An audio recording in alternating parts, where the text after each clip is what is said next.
Salut et bienvenue pour une nouvelle redite de réaction à chaud, une fois de plus, si vous n'avez pas suivi la précédente. À nouveau, je rappelle rapidement, j'ai perdu les fichiers et donc plusieurs jours plus tard, je suis obligé de me réenregistrer pour avoir les vidéos. Ah, c'est chiant, mais bon, ça aurait pu tomber sur pire. En tout cas, ce double épisode qu'on va avoir conclut un petit peu ce qui a été lancé dans le double épisode, pas précédent, mais avant l'épisode Bismuth. Et c'est un peu ça que j'aurais à reprocher, c'est que, ouais, l'épisode Bismuth, il aurait été mieux venu au moins avant le double épisode 18-19. 18-19 qui va introduire un petit peu la conclusion de l'arc Jasper Améthyste qu'on a mis en place. Et ouais, il y a des choses qui sont un petit peu à redire là-dedans par rapport à Améthyste justement. Je parle rapidement de ça, tant qu'à faire, mais voilà, Améthyste est complètement Mossad un petit peu aigri, surtout aigri de sa rencontre avec Jasper et le fait qu'elle se soit fait avoir avec ça. Et même si elle s'est réconciliée avec Steven sur son complexe d'infériorité, elle ressent tout de même ce besoin de se venger, de se prouver en la battant elle-même Jasper.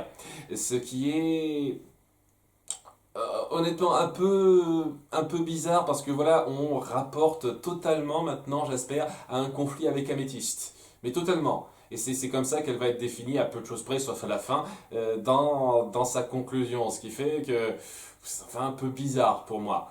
Je sais pas, je sais que je me plains un petit peu de ce qu'on me donne en pensant à ce que je pourrais avoir, mais voilà, ce que je pourrais avoir, ça, il y a beaucoup de choses qui promettaient plus que ça. Et le fait de centrer ça uniquement sur Améthyste, je trouve ça dommage quand à côté il y avait des gemmes, enfin une gemme en particulier, qui aurait été plus puissante comme antagoniste principal enfin antagoniste rival principal de Jasper. Et oui, cette gemme, si vous n'avez pas compris, c'est Lazuli, où elles ont un passé en commun assez chargé avec tout ce qui s'est passé avec Malachite. Et ouais, ça s'est réglé rapidement en 3 minutes dans un épisode. Et la conclusion de Jasper n'a rien à voir avec ça. Mais rien du tout. Voilà, ça s'est réglé rapidement, on s'en fiche. Et maintenant, il faut régler son conflit avec Améthyste. Et c'est bizarre. Mais bon, le problème que j'ai avec ça, je suis parti sur une tangente. Le problème que j'ai avec le placement de l'épisode Bismuth, c'est que, voilà quoi, elle est censée être totalement aigrie de son précédent combat contre Jasper et ne plus être aussi détendue qu'avant, Améthyste. Et ça se ressent pas du tout, mais alors pas du tout dans l'épisode Bismuth. Mais vraiment pas. Elle a l'air d'être aussi calme, aussi enjouée, aussi relax, légère que d'habitude, Améthyste. Un peu méfiante envers Bismuth au début, mais très vite elle surlâche. Donc voilà. Ça donne l'impression que cette espèce de mentalité qu'elle s'est forgée, ben, elle l'a oublié le temps d'un épisode entre ce conflit-là, quoi. C'est pour ça que oui, ça aurait été mieux placé avant. J'imagine qu'il faut plus voir l'épisode Bismuth comme étant placé avant ça, voire limite au début de saison 3, un truc comme ça. Mais bon, c'est vraiment dommage de ne pas faire gaffe à ces trucs-là, quoi.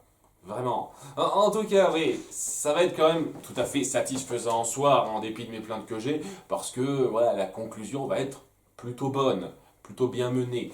Même si au début, bon, on va perdre un petit peu de temps à se recentrer sur Lazuli et Péridote, ce qui n'est pas plus mal pour moi, parce que c'est vrai, faut avouer qu'elles sont un peu en arrière-plan depuis pas mal de temps, ces deux-là. Je veux dire, si on compte pas trop les 5 premiers épisodes de la saison 3, elles ont eu un épisode d'apparition chacun jusqu'à présent. Et c'est vraiment à la toute fin qu'on se dit, tiens, on va peut-être leur donner un tout petit peu d'importance. Et quand je dis un tout petit peu, Péridote, oui, Lazuli, pas vraiment. Elle est présente, Lazuli, elle va pas servir à grand chose, quoi. Mais bon, en gros, il y a Steven et Améthyste qui rendent visite à Péridote et Lazuli, qui sont en train donc qui ont rénové leur petite grange, qui sont un tout petit peu copinés depuis le temps. Alors bon, elle est toujours un petit peu fermée, un tout petit peu revêche, dira-t-on, Lazuli, mais elle s'est quand même ouverte, elle est quand même beaucoup plus conciliante. Il y a un début de quelque chose, un début de camaraderie qui s'est nouée avec Péridote, on le ressent bien, et lorsqu'elles leur font faire la visite de leur grange avec leur... Comment ils appellent ça? Mythe mort pour un truc comme ça. Leurs espèces de créations qui servent à rien et techniquement censées être de l'art, mais c'est quoi ce mot-là con? On préfère mythe morte. Ce truc-là, voilà, c'est juste pour montrer quoi, elles ont un petit peu bougé, elles ont un peu évolué, elles sont pas restées dans leur coin à rester stagnantes, elles se sont un petit peu fait à leur environnement. Ce qui est un peu mignon à voir, hein, ça casse pas les briques, mais c'est plutôt mignon à voir. En tout cas, après ça, on voit qu'Améthyste n'est pas du genre à vouloir s'amuser en découvrant ça, et finit par gueuler un petit peu, on devrait pas perdre du temps avec ça, on devrait chercher Jasper, merde. Et ouais, ça étonne un petit peu tout le monde. Et Steven comprend un petit peu que hey, elle est un petit peu énervée parce que elle se sent inférieure à Jasper. Et il y a Peridot qui va entrer avec ses gros sabots en disant mais non, tu vaux pas moins que Jasper. Direct cash. Et elle essaiera de lui prouver en lui montrant la garderie bêta dont on a parlé depuis la fin de la saison 2 mais qu'on n'a jamais montré. Enfin, on la montre. Il a fallu le temps, il a fallu le temps. Et ouais, en gros, ce qu'elle va essayer de démontrer de façon très maladroite, c'est que, étant donné que c'est la garderie bêta, la seconde garderie de fête, et ben ça a été plus rushé le boulot. Le boulot a été moins bien fait, et tu vois, quoi, c'était moins bien placé, les collines n'étaient pas aussi aussi bien courbée qu'il fallait, tout ça. Et ouais, tu vois que elle vient de là, j'espère, donc elle est pas si bien faite que toi dans la conception. Seulement, voilà, en voyant le trou dont elle est sortie, c'est la perfection même, quoi. C'est elle qui se détachait le plus des autres, et sans vouloir être vexant, ça devrait être un petit peu évident, quoi. C'est une gemme de combat assez perfectionnée, très forte, qui a réussi à rivaliser avec une fusion, c'est-à-dire Garnet. Elle, je pense, est plutôt forte, hein, plutôt douée. Elle doit pas être parmi les médiocres. Hein. C'est quand même dingue que tu aies besoin de voir son trou de formation pour t'en rendre compte, hein, Péridote. Mais voilà, tout ça, c'est pour mettre en place le conflit. Et je dois avouer que cet épisode, ouais, c'était un peu pas mal de remplissage pour amener le conflit, puisque alors que Steven, Améthyste et Peridot fouilleront le coin, ils verront qu'il y a des cages qui ont été faites à partir des trous en question, hein, des trous de quartz qui sont formés, et que ces cages sont utilisées en fait par Jasper elle-même, et oui, il la voit de loin, pour garder toutes les gemmes corrompues qu'elle a capturées. Alors, juste un petit détail à la con, quoi. Vous cherchez Jasper, vous pensez pas une seconde à vérifier à cet endroit-là. Genre, la garderie où elle est née, c'est un truc que vous devriez savoir logiquement, vous pensez pas à chercher un petit peu de ce côté-là. Et puis un petit truc, quoi, il me semblait quand même, une fois de plus, que Garnet avait cette espèce de pouvoir de déceler la présence des gemmes près d'un portail, des gemmes corrompues, tout du moins. Et il y a genre une trentaine, une cinquantaine de gemmes corrompues, un truc comme ça, qui sont enfermées là. Elle n'a pas repéré ça. Non, elle n'a pas repéré leur présence à eux. Non. Donc ouais, c'est un peu pratique quand même qu'il tombe un peu par hasard sur Jasper à cause de ça, alors que ça devrait pas être le cas. Ça va dans l'absolu. C'est histoire de bien appuyer le caractère d'Améthyste à ce moment-là, et Peridot qui essaye d'être gentil à sa façon maladroite. C'est pas mauvais en soi comme épisode, mais disons que ouais, ça s'étendait un peu pour pas grand-chose, juste pour amener le conflit qu'on aura dans l'épisode suivant, qui lui est bien. Vraiment, c'est l'épisode qui suit est bien.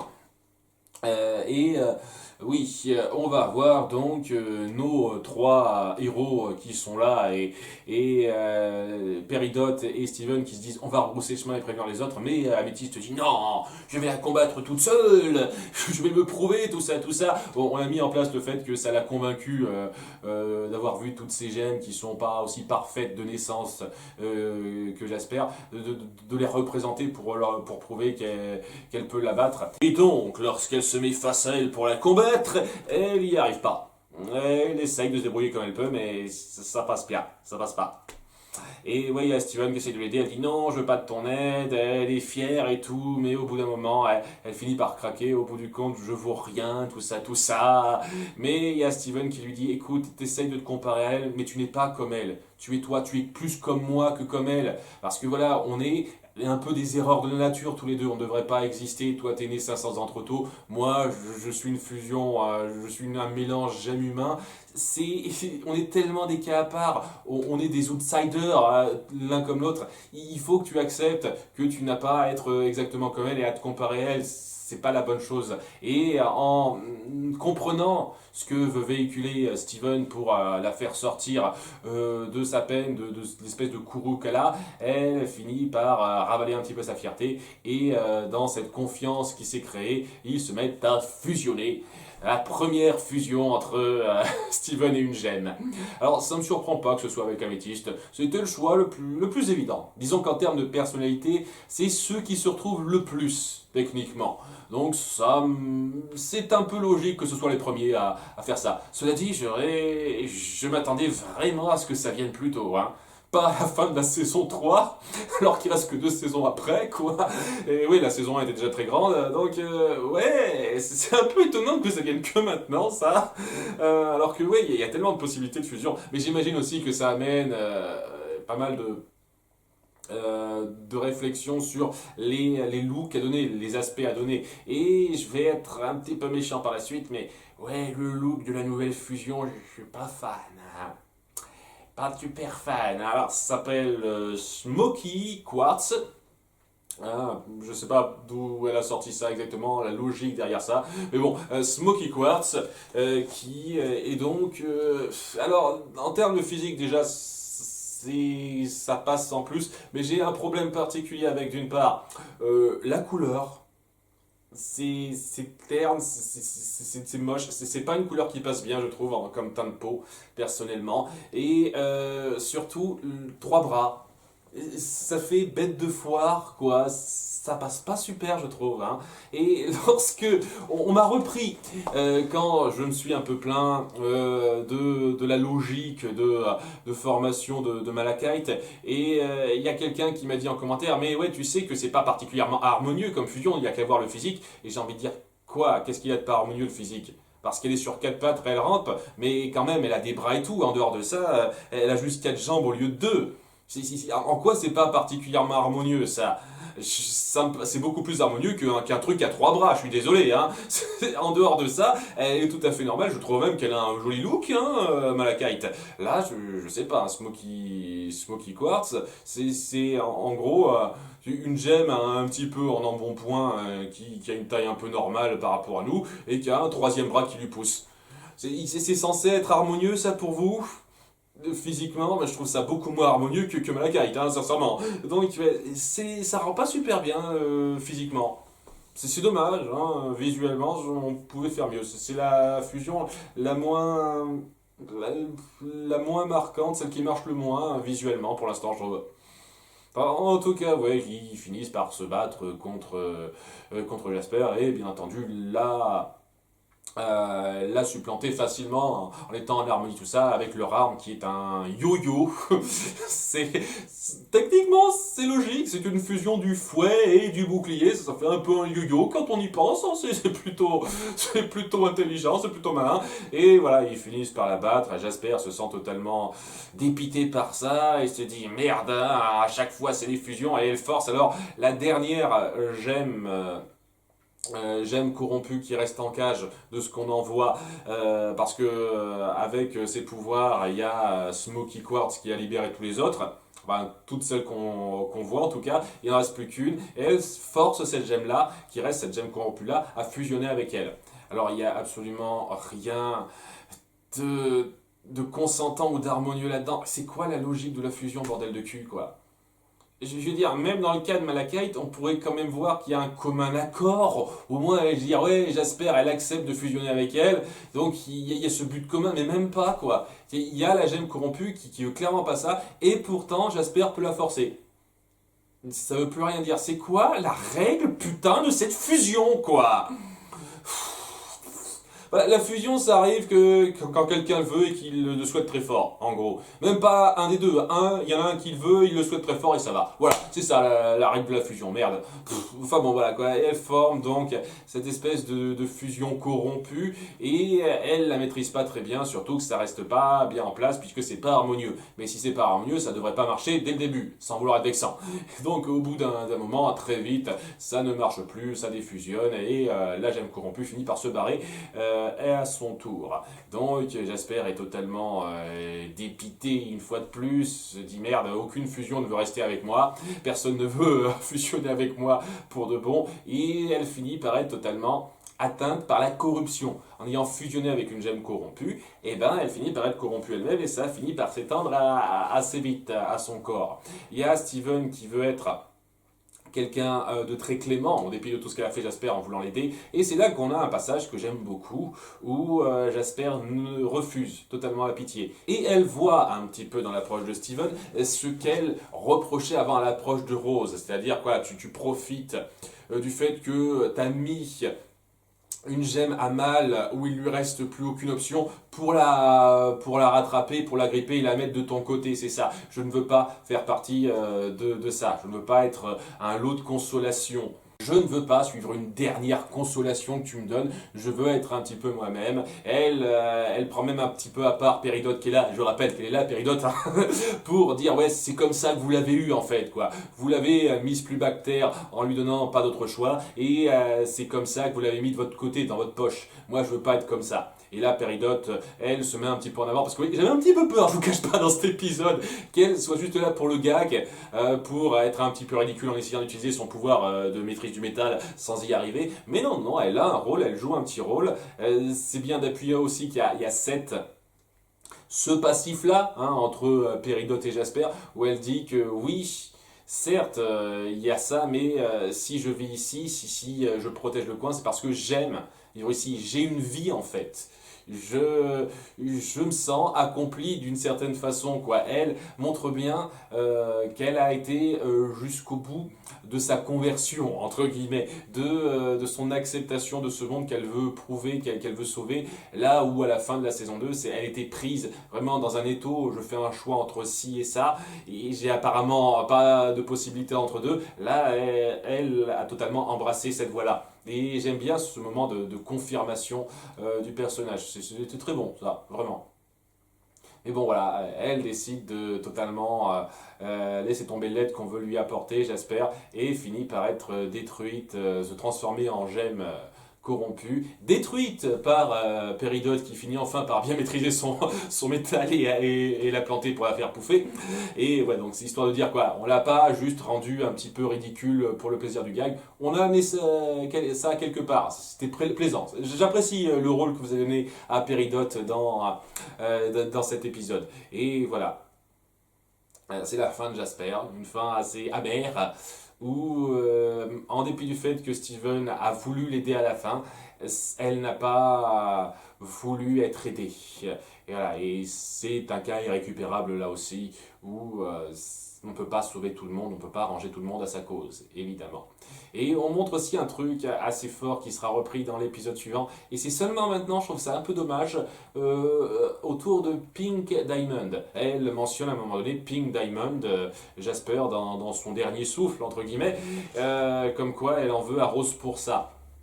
Et j'aurais pas été contre que ce soit évoqué avant, parce que j'ai pas à souvenir une seule seconde qu'on ait parlé de cette Diamond-là. Blue Diamond et Yellow Diamond, oui, mais pas Pink.